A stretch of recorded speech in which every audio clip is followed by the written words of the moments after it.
Okay, everybody. Lots of people will know this person because Jenny Budgell has been a councillor and a member of the community supporting all sorts of initiatives for how many years now, Jenny? Oh, around about, in various forms, about 20 plus years. Yeah, since she was 10, everybody.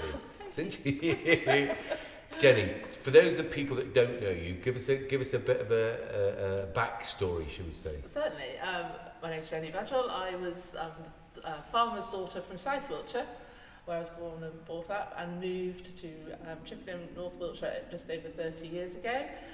The same county, but completely different. Chalk and cheese. Chalk and cheese. Where it comes from, isn't it? Yeah. North and south, with the great divide being Salisbury Plain. So whilst I haven't been here all my life, Wiltshire is very much part of me. I came here originally for work, the Great M4, which gives access to Bristol, Swindon and beyond, and I make no bones about that's why I came to Chippenham in the first place. Yeah. So anyway, then soon after arriving here, I started working in Chippenham, and through that met a lot of people, made a lot of friends who I still have from those early days, and then 1993, I set up my own business on Bumpers Farm, which is where I still am.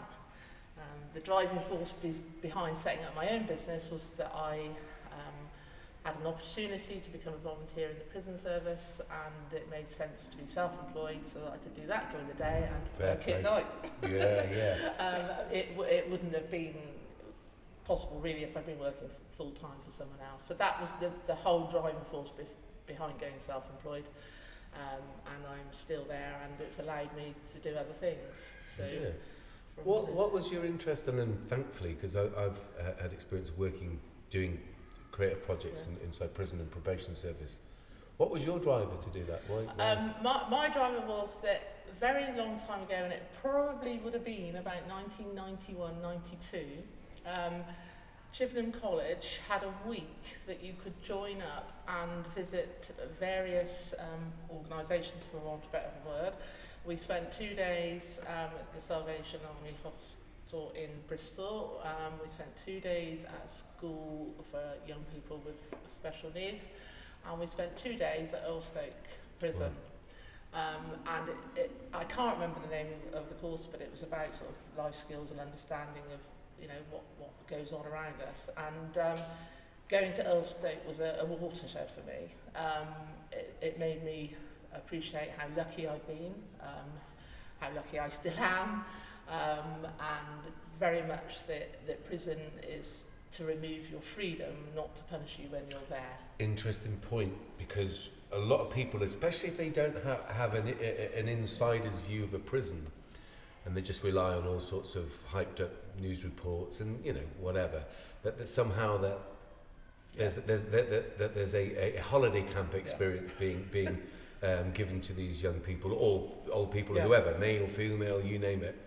But also that you're right, the actual punishment is your liberties taken away. Hopefully, you would imagine, and it doesn't happen unfortunately enough.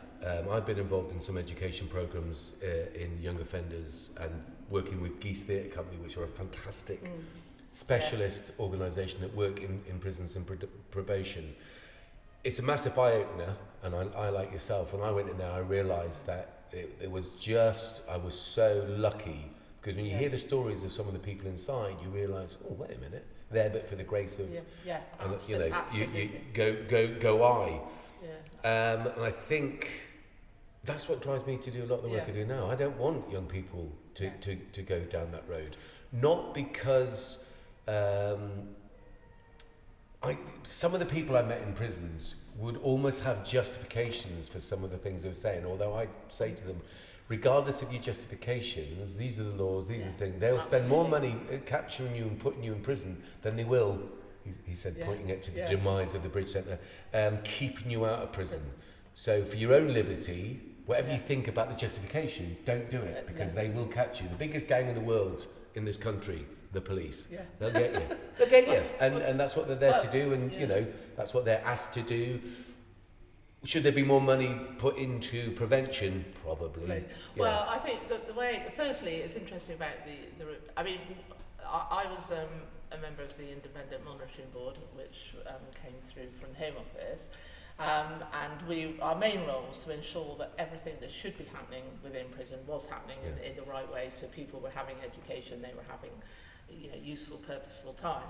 I think that the removal of liberty is an interesting one, because there's many people following the lockdowns and COVID that may just realise what it's like to have to stay in your house, not be able to go anywhere, not to be doing anything. Now, I know that home is not a prison as such, but if you take that just one step further, so you've wanted to do useful things at home, you might have learned a new hobby, a new skill, and that's very much what, sort of the prison ethos, assuming there's the funding behind it. So I was at Earlstoke till the year 2000 when they rebuilt what was Puckle Church, and they rebuilt it as Ashford Young Offenders, and I moved across there to set up the Independent Monitoring Board at Ashfield, and I then spent 13 years at Ashfield with Young Offenders, at which point the powers that be decided anyone who'd done more than 15 years as a volunteer in the prison service had to go. And then soon after... that makes sense. Just when you've got all that experience. Because they brought us a new ruling, and then about a year later they asked us all to return, at which point I said no, I wasn't going to return on that basis. But I was doing other things as well anyway. But I think if you take things like the Bridge Centre, a lot of young people, that's where my sort of heart lies, is with young people, are victims themselves. And Martin Neri, who I have a lot of time for, who was head of prison service, and then went on to run NSPCC. Beg your pardon, Bernardo's.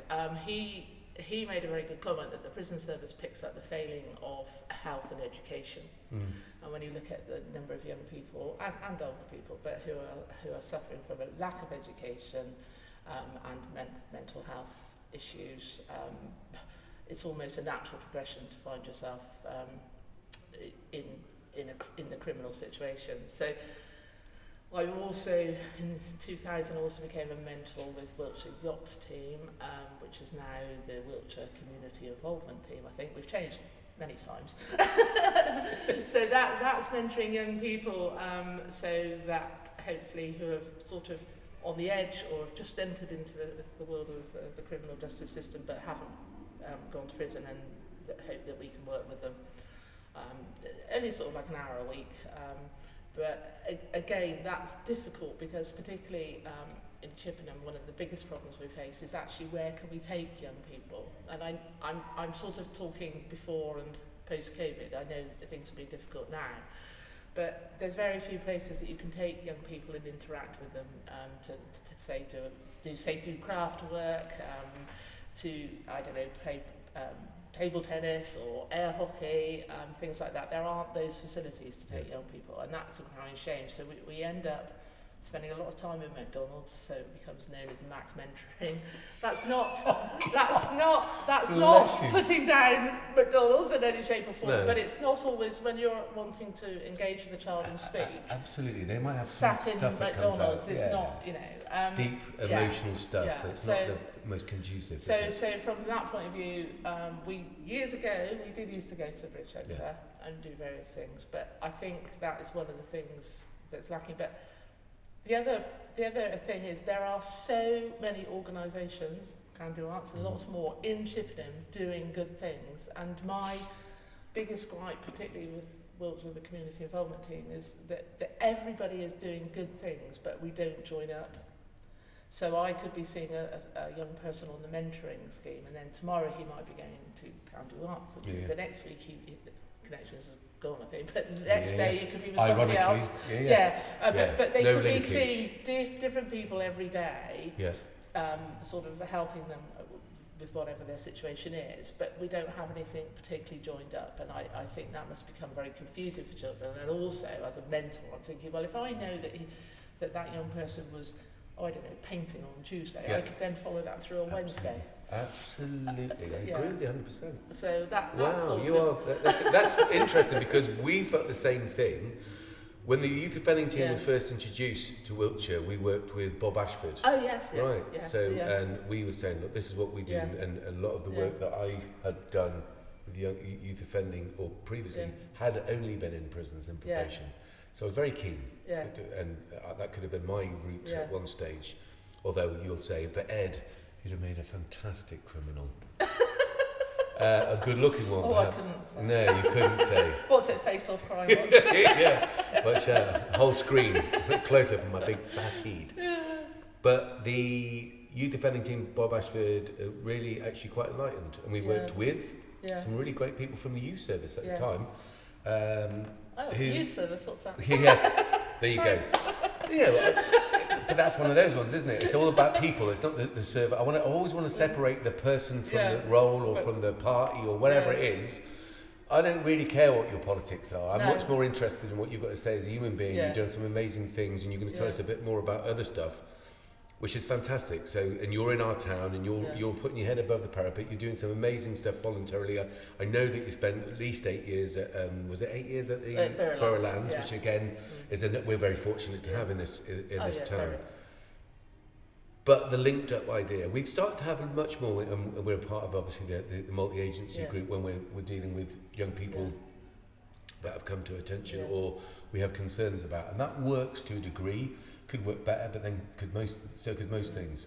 We've had quite a lot of hard work because we're open and we're key workers throughout the pandemic. So I've had to have gone into police stations. We've had to have a lot to do with social services.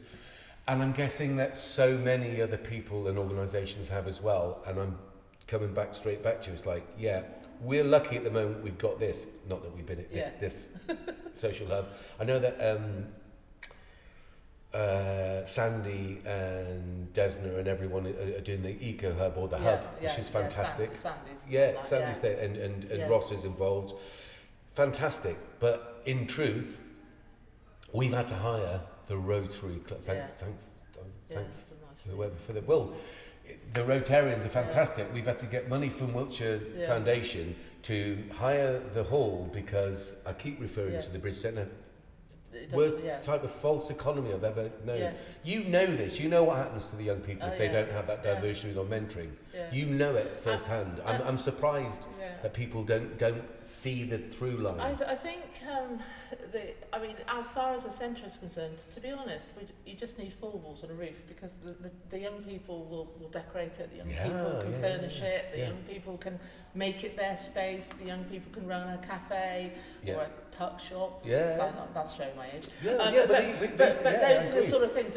I don't think there's any need for anything flash. It doesn't have to be, all singing, dancing. Something warm and sheltered where you want your own kids to go. Yeah, that's right. Look, if we were to take, in fact, I'm going to do this. Between this interview and when it comes out, I will take a camera and I will go to the car park that is now the Bridge Centre. I will go to every youth socio provision and we'll have a look at what it looks like now. I know. It's sad, isn't it? And it's like I say, you don't need much. And I think the other thing that I'm a governor at Ivy Lane, which I've been doing for over 20 years as well, and so I get to see that side of things as well, and I very much enjoy that. And we have, like I said, we have some great organisations, one of whom is the Rise Trust, who is just amazing of what they do and the support they give to families and young people. And I think we don't try and engage the young people of Chippenham enough to be proud to live in Chippenham, if that makes sense. Because if you try and engage people and make them proud to live somewhere, they're I live in Chippenham, it's a great place, it has this for me and that one. But if it's like, live in Chippenham is the most boring place on the planet and there's nothing to do and we're only just getting a skate park however many hundreds of years later. You're not wrong. Because lots of people don't want a skate park because they're not young, and those sort of things. So it's trying to get everybody involved. And as a result of all my sort of fingers in pies and getting to know people, that's how I sort of fell into the town council, really. As a Liberal Democrat, and it's great that this election time coming up, May the 6th, we've got within the Liberal Democrats 3 young people, and it's fantastic. Well, I've had the pleasure of interviewing 2 of them. I presume you're the 3rd. No. So, you say all the nicest well, There'll be a few people that say, who wish he said them to me. No, I was really encouraged, I have to say. Yeah. People find this quite hard to believe, but I don't have party political allegiance. Yeah. I'm not a communist, I'm not a socialist, I'm not anyist. Yeah. I believe in community. Well, I just do, because it's like, I've got 4 children and counting. I'm trying to populate the world with good-looking people, that's my problem. Oh, right. Why am I the father then? All right, Jenny, thank you. All right, that's fine. The party political thing, I get it. I think it's a bit of an old thing now. I think it's been, I'm not, no disrespect to yourself. What you're doing as an individual, if you were Jenny Budgell and you told me everything that you just told me. It wouldn't matter what my party Exactly, I'm voting for you anyway. No, why wouldn't I? You've got, listen, it's important. You've got life experience. You're a self-motivated person. You've got your own company. You had loads of choices that you could have done other things, sat there and just enjoyed your life. Yeah, I think it's... You're not enjoying your life, of course you are, because you've been really useful to the community, but I'm saying you could have sat back and not got your... Oh, easy, you could easily not get involved, but I mean, I come from a family who's pretty much always been involved, or be in smaller communities or villages. What? Semley is where I grew up. Where's that? Well, it's right at the bottom, about Tisbury, 2 miles. Yes, Tisbury, and it's just from we Dorset. Worked down with all those places, it's just over the border from Dorset. I actually was born in Dorset because that's where the maternity hospital was. I wasn't born in Dorset either. You got to, haven't you? Closest one. I mean, the amount of people that are born in Bath that come from Chippenham. Yeah, that's right. The unfortunate ones. Yeah, just across the border. But so I've been, all my growing up was within the community, a small village community, and this, that sort of environment. So you've been imbued with a sense of a community from word go. Yeah, that's right. And I just feel like, if we, like I say, I'm a Liberal Democrat because I like the 2 words, liberal and Democrat. I can. It sounds, doesn't it? It sounds perfect. And it says what it does. Does what it says on the tin. Well, here's my problem with it, and I keep saying it, Ross and everyone else. I can't not. The white elephant, or I say white elephant. It's called Nick Clegg. That whole thing about the student grants, kind of like. Oh, it shadowed everything else. I really like Duncan Haynes. He's literally one of the only politicians that come to Can Do. Yeah. Really interesting, lovely guy. I don't agree with parachuting in people from outside communities. I think you should be like yourself. Be a part of a community for a minimum of 5 years. Yeah. Get to know the people. Get to know the place. Each place has a unique set of, don't they? Absolutely. You can bring certain principles and the commonality and the community. That which unifies commonly are going to be water, air, shelter. Educational, and being liberal and being democratic, fantastic. Yeah. Do I think that when that's translated into party politics at higher echelons?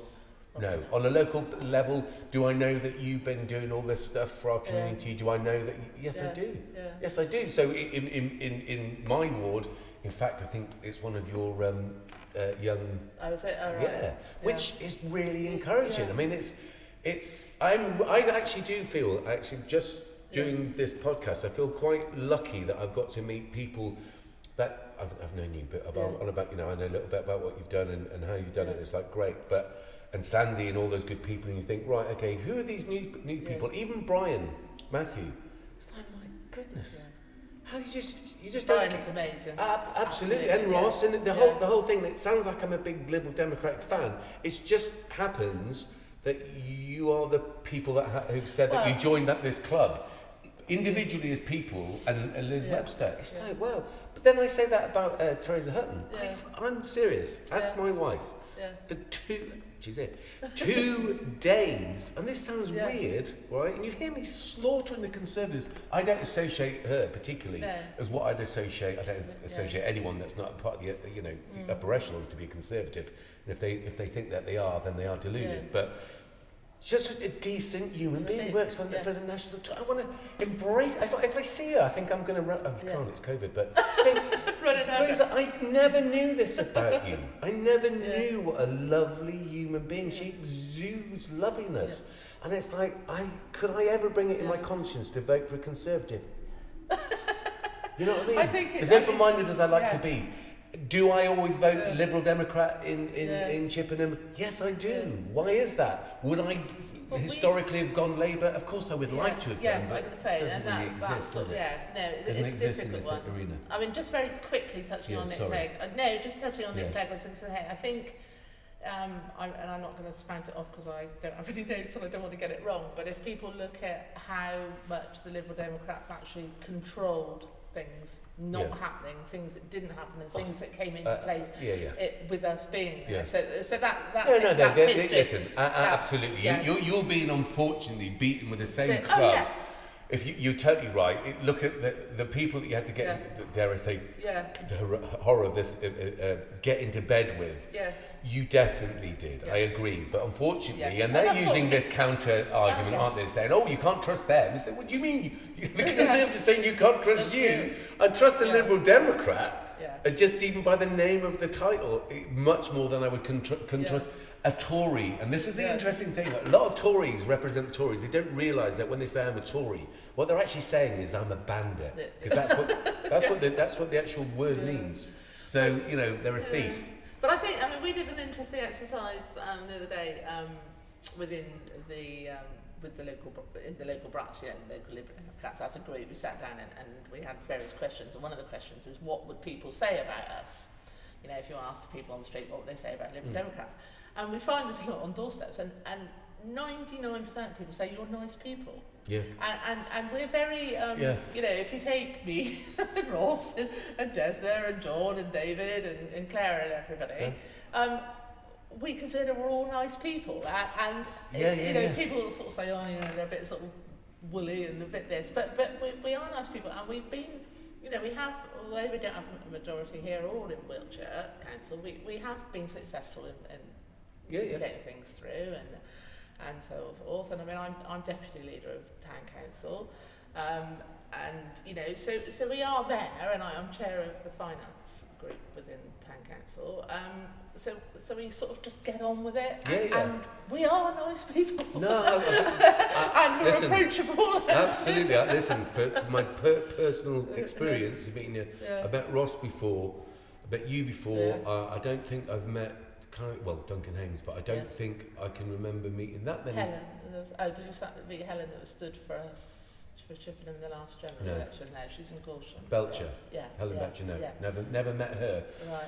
But you're not wrong. Every single person I've met, am I your campaign agent now? I just got to say, as I see it. No, well, there goes another weekend. Another weekend downtown. I'm treasurer of the constituency. You won't get paid. I don't need to be because I'm not. I'm slaughtering party politics. I'm slaughtering organised religion. Not slaughtering. I just guys, wake up. Boom, boom. We've got so many more important, relevant things. You touched on some more I'd like you to touch on, because I know that you've been heavily involved, and so why I was actually quite keen to talk to you really, was because some of the old plans that were being put forward, which don't make any sense in this new world, this new reset, the Distributor Road fiasco and the new houses. What's your take on that? Well, there was a quote in the Gazette and Herald which said that Councillor Budgell was confused. I'm happy to be confused, because I think that was the quote. Councillor Budgell confused. And now on to some other news. A cat was killed today. Yeah, that's right. No, it's along the lines of, I can't remember the exact wording, but it was quite right. It's what I said. We've ended up with a consultation called Future Chippenham for the HIF bid, the Distributor Road. Yeah. And we've ended up, at the same time, running alongside it, a consultation for the local plan, which is about building the new houses in the same area, and Marden Valley out that side. And I personally think that it's just, I got confused, and I'm in it, and I'm thinking for the general public who may or may not want to engage with the consultation process, you're sort of there doing your road consultation, and then you might not realise there's one about the houses, and I think it's been deliberate. Badly managed. Subterfuge. Badly managed. I know Ross makes a very good point about needing a road, and I don't particularly disagree with what I'm saying. I mean, Ross and I are both in Loudon and Rowden, so we've got all the new houses in Paterdown. I've got one of the residents in Rowden, he always makes a good point. When he moved into his house on the A4, he could turn right or left quite easily. Now he can, due to his driveway, he can only go left, because trying to cross traffic is you know, and that's quite a good analogy, really. You sort of think, you know, to get out onto the A4, Rowden Hill up through there is you know, and that's only going to get more and more congested. And you sort of, you look at somewhere like Frome, and I always say the Frome bypass really is a bypass. It goes, you know, and I know it's gone through 36. What's that? Oh, I never know which road number, but it literally goes round Frome, you know, and then back out. Live there. So, and obviously it went through countryside. I understand that went through farming land.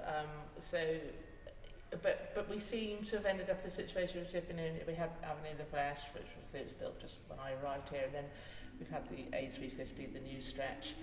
But it's almost like everything's done like that, rather than a bigger picture, a bigger vision. Yeah, it's all piecemeal, and if there was a bigger vision, and a better sort of planning strategy, then I think it would have been easier to sort of understand but even if it's easy to understand and it was a better strategy, you then have got to look at not just because of the pandemic, but the climate breakdown. People say climate emergency, great. Breakdown. The climate is breaking down. We as human beings will not be able to live in our habitat. The idea that anyone looking at the pandemic, looking at the fantastic fluency with how the Brexit thing had worked, you know. Let's not get. Do you know what I mean? I'm just saying. Listen, I'm a universal person. You know, my folks originate in Ireland, which explains half of my good looks and most of my charm. The other I've brought with me around England. But thank you, Jenny. What's it? If you can't say anything nice, please say anything. That's exactly what I was taught as a kid. Wow, we must have grown up. We are nice people. Live down to nice people. If you can't say anything nice, don't say anything. Exactly. But I just see people. I don't have you know, colour or race or you know. I'm unfortunately one of those Tottenham fans that really admired Arsene Wenger. If someone. I'm not a person that says another team is rubbish just because they're not my team. It's like, no, you have to. What are we trying to achieve here as human beings? Better, you know what I mean, for everyone. Whole picture. And you make a very good point, because when I was a volunteer within the prison service, if we went to a national conference, one of the no-nos was to stand up and say, I'm not happy that in my prison. That was a no-no. It was, I'm not happy that within the prison service, because it's a whole service. Exactly. And I do feel like that sometimes in town council, and I have made the point when people say, the pavements in my ward need replacing. And I say, but hold on, let's look at all the pavements, because the pavement in your ward actually then joins a pavement in my ward. We're interlinked, aren't we? And then the next ward. So you have to look at things. A strategy for that looks at the whole. And being an accountant, allegedly the most boring job on the planet, I look at it from a financial point of view. If you do lots of things piecemeal, they're probably going to add up to a lot more than if you looked at the whole strategy. Absolutely.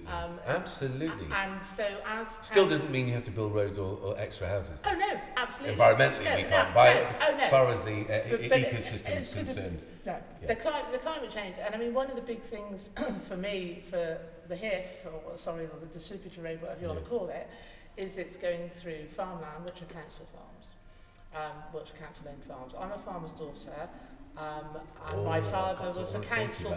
My father was a council farm tenant. Admittedly, that was because we did move over to Somerset before we came back into Wiltshire. But my family lived in a council house. Wow. Albeit a very nice farmhouse with lots of land. But it gave my I won't bore you with all the Budgell family history, but it gave my father a good opportunity to farm and be successful at farming. And farming is our oldest industry. you know. And most necessary. Yeah, because we eat things. Yeah, so isn't we that want. funny? We If need you to. didn't eat, you can choose not to eat, can you? And It's funny. as an accountant who does a lot of farm accounts, I will say from a business strategy, would you really want to do something which involves the weather and whether things live or die? It's not a good business strategy. Because and every day of every season, I've lived on farms and worked on farms. Yeah. So the whole hard, thing, it's hard. beautiful It's job, hard. yeah. It's a hard job, and but it is necessary. So I think this is not Chippenham. I'm going a bit national now. As a country, we need to be educated to be proud of our agriculture. I say that because there's so many people that really have no idea where their milk comes from, and that's not a criticism. It's a lack of education. No, absolutely. It's a lack. We brought gangs from London. We brought to Chris Dole's farm in Laycock. Oh yeah. Right, a street gang. We took them to Stonehenge. We took them all over the place, and they had milk that had just been milked from there. And then saw obviously the cows up close. They were like, what? From the centre of Camden to the centre of Cowpat. But you know, they blew their minds. And so because I'm sort of going off on agriculture now, but obviously it's one of my passions. But if you take places like Ireland, you know, and Australia and New Zealand, people are very proud of the fact that they have, you know, the lamb industry, all these things. But we don't seem to have that being proud of that in this country. And so it saddens me that, you know, we're looking at a road which I don't think would solve a problem. I'm sure it would in someone's back pocket. Yeah, well, that's a whole other story. But it won't solve the problem. It'll just move the problem, and also it then allows all those houses to be built, which is totally out of proportion to anywhere else in the you know, anywhere else in the country. But also, it's removing the opportunity for young people or communities to be able to farm. Because I've been saying this to your man Adrian. Sorry to cut across you, because I'm just so excited, because I said to him, we need to be training young people. You want new. Part of it would be renewable energy, and the other part would be locally sourced. Now, here's the interesting thing for me. You say about Ireland's totally true, and unfortunately, we were so poor that any bit of meat that we could get, would be things like pig's feet, which are fantastic actually. And all the offcuts and tripe and all that sort of good things. But I thought they were beautiful things as I grew up. And you get used to what you get used to. I don't eat meat anymore, and I don't have any byproducts of animals. I do wear leather. I'm not a vegan. Don't worry about it, everyone. I'm just your normal working class boy who's realised, for a health reason and for the sake of the environment. I do, however, and as I said to you earlier, living out in Stanton St Quentin, working on farms, and then lived on one for a year, Sevington. Amazing hard work. I think those county farms, I thought they started selling them off, so I'm amazed that they're still county farms. We should be providing for our local vicinity, not just Chippenham, seasonally grown everything.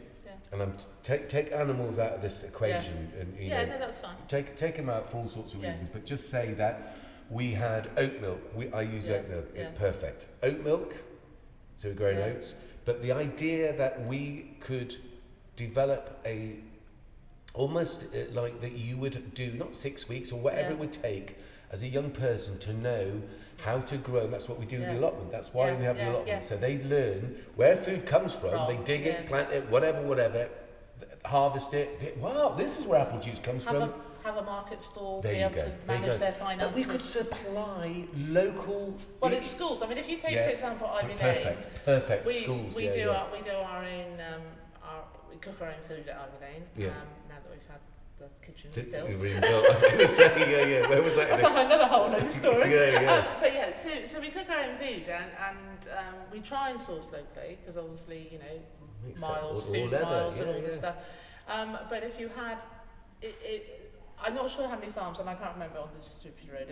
I think it might be 2, possibly 3. But you wouldn't need to build another one of these, because you've got buildings, you've got a house, so you can then you can, because if I go back to my prison days and way back, and I have stood up and said this many times, that if you take a 15-year-old and put them in a young offenders institution, you've pretty much labelled them for life.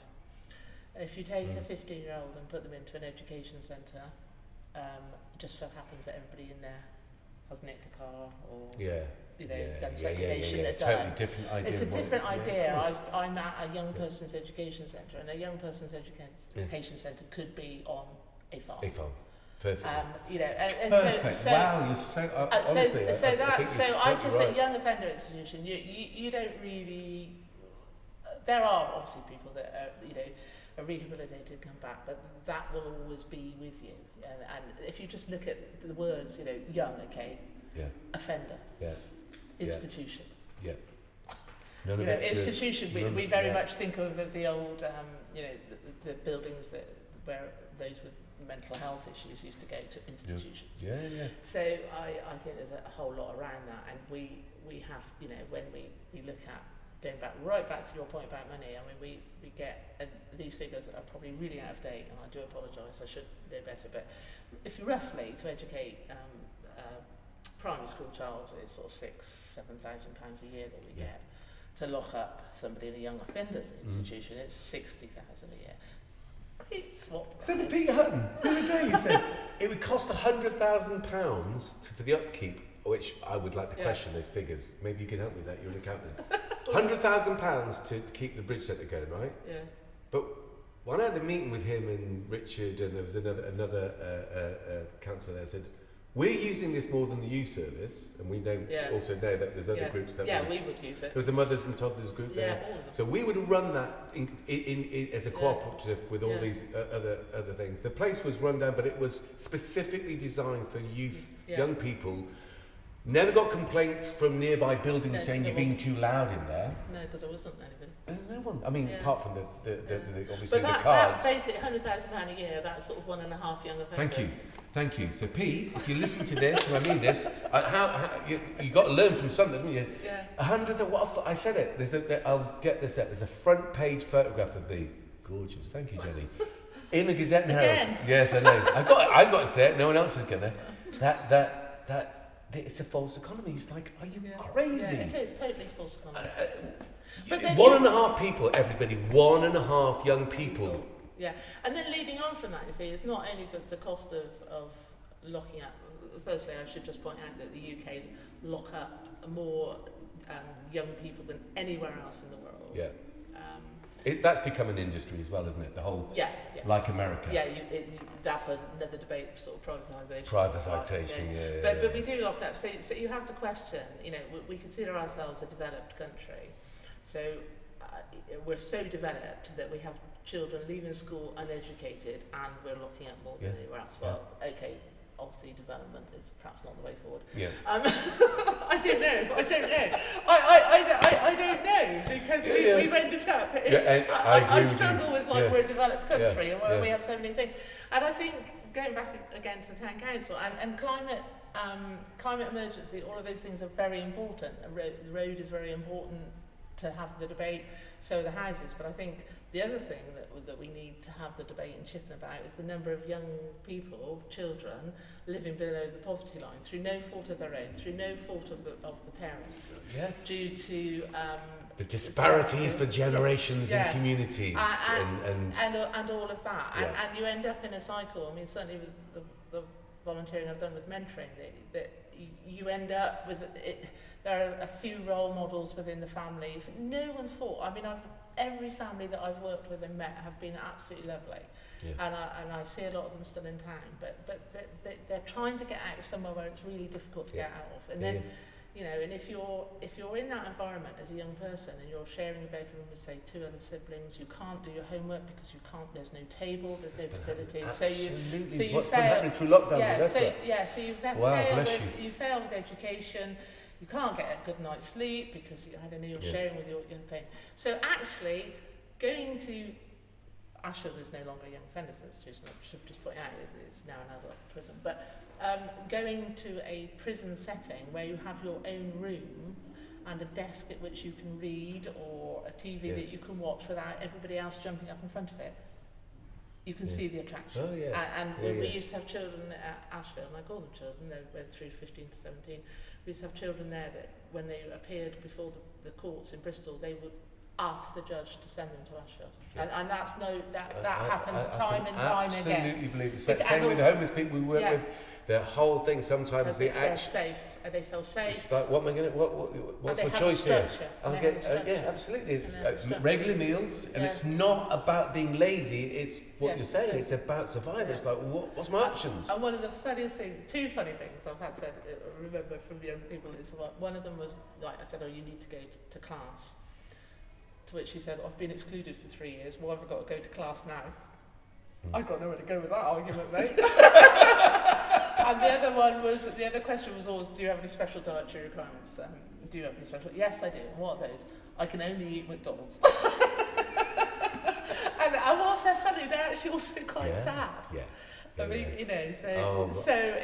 so I think we, and I, coming back to this sort of being proud and owning things, when young people see this, why should they be proud to live in Chippenham? When the youth service has been cut, and I talk about the service, not the people, because the people were all very good, but when the youth service has been cut like it has been, and there's been all these cuts and things, why should young people be proud to live in Chippenham? Well, you're an accountant, so if it was just monetary terms, I'm sure they wouldn't understand the figures. All they have to do is look around them and see there's nothing for them. Yeah. There's nothing for them. You know this better than most people, which is great.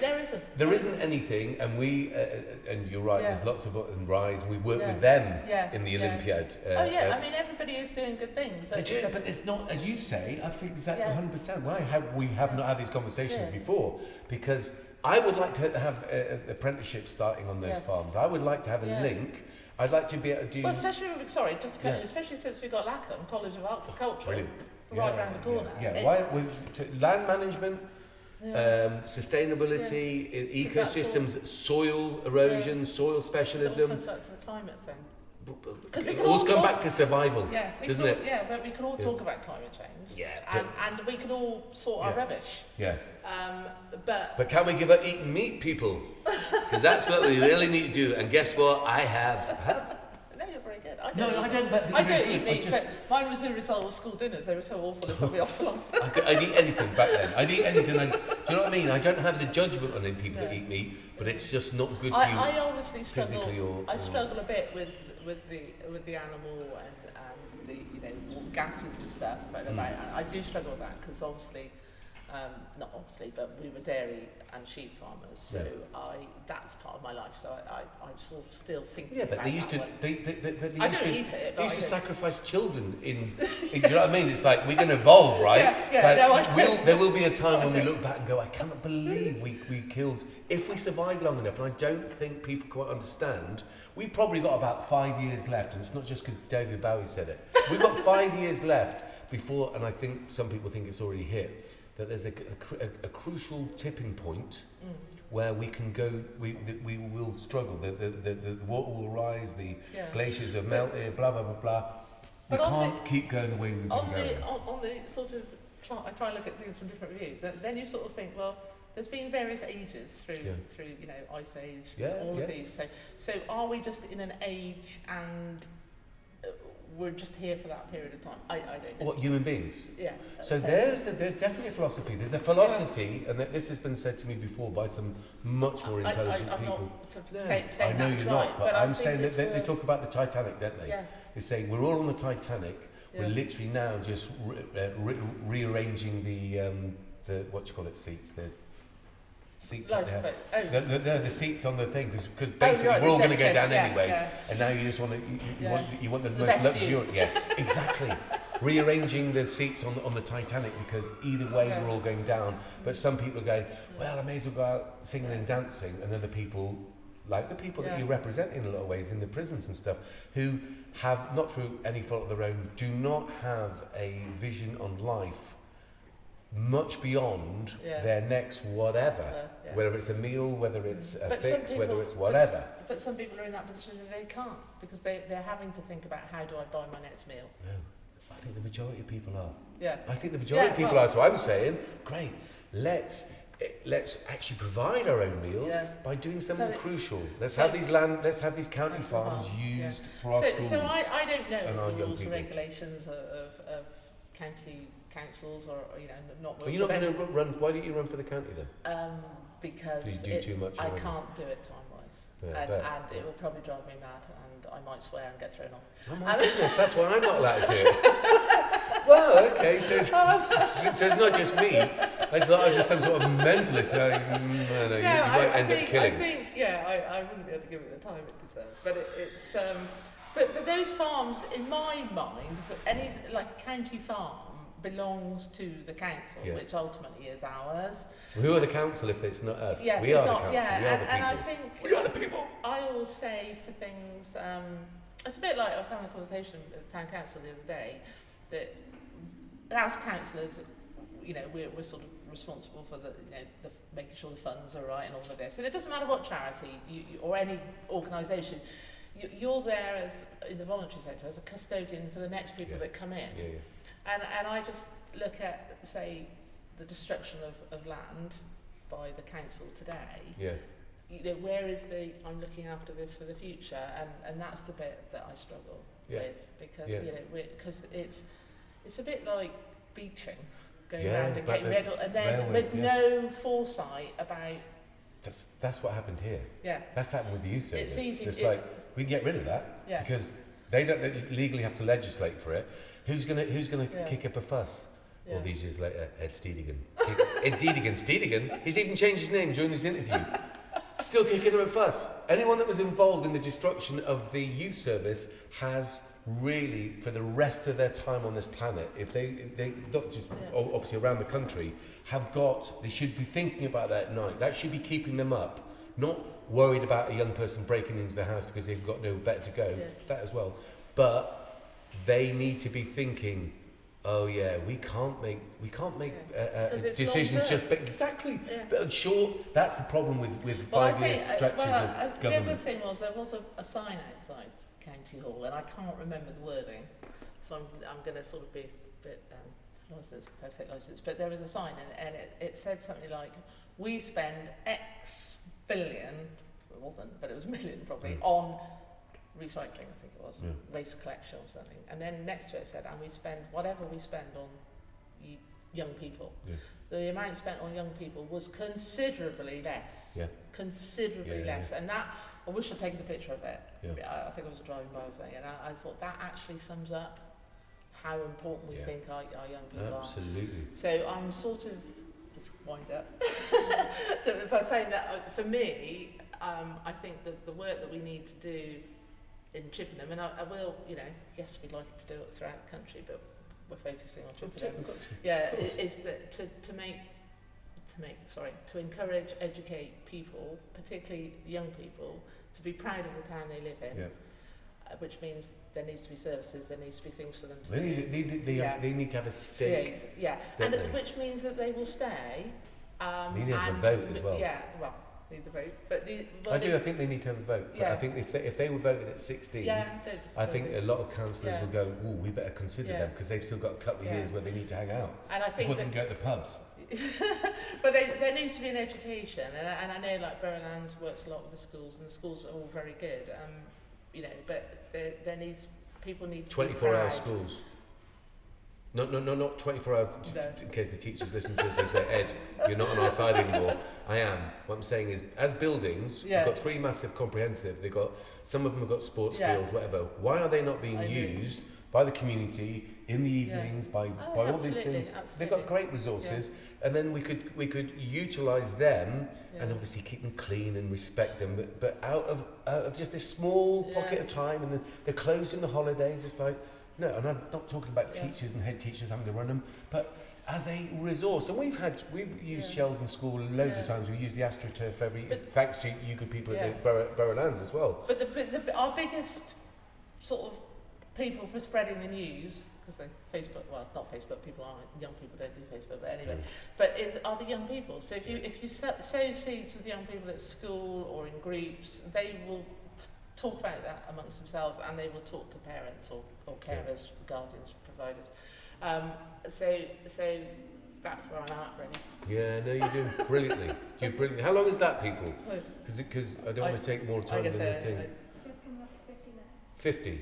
that's fine. So you've got 10 minutes left. No. No, you're brilliant. I run Listen, no. no, it's fantastic. I just want to give you the same opportunity, as I said. Oh, no.